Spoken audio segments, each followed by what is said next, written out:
Please do subscribe to Prajabheri News Channel. అందరికీ జై శ్రీరామ్ అండి. నేను మీ సురేష్ ఆత్మారాం మహారాజ్.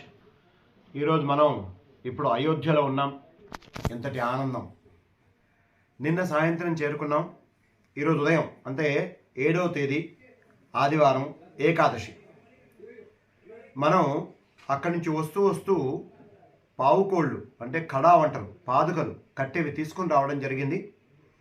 ఆ పాదుకల్ని నిన్న సాయంత్రమే రాముల వారి ఆ యొక్క సన్నిధిలో చక్కగా పూజలు ముగించి ఈరోజు ఆ పాదుకలు తలపైన పెట్టుకొని తిరిగి మన తెలంగాణ వైపు రావడం జరుగుతుంది. మొత్తం నాతో పాటు 20 మంది భక్తులు ఉన్నారు. ఒక్కొక్కళ్ళు 4 గంటలు అంటే 16 కిలోమీటర్ల చొప్పున ఆ పాదుకలు మోస్తూ రాత్రింబగళ్ళు కంటిన్యూ నడుస్తూ తెలంగాణకి చేరుకుంటారు. 22వ తేదీ ఈ నెల అయోధ్యలో భవ్యమైన రామమందిర పునః ప్రతిష్టా కార్యక్రమం జరుగుతుంది. అదే సమయంలో అదే రోజు తెలంగాణలో ఈ యొక్క పాదుకల్ని ప్రతిష్ఠితం చేయాలి అనే సంకల్పంతో ఉన్నాం. ముఖ్యంగా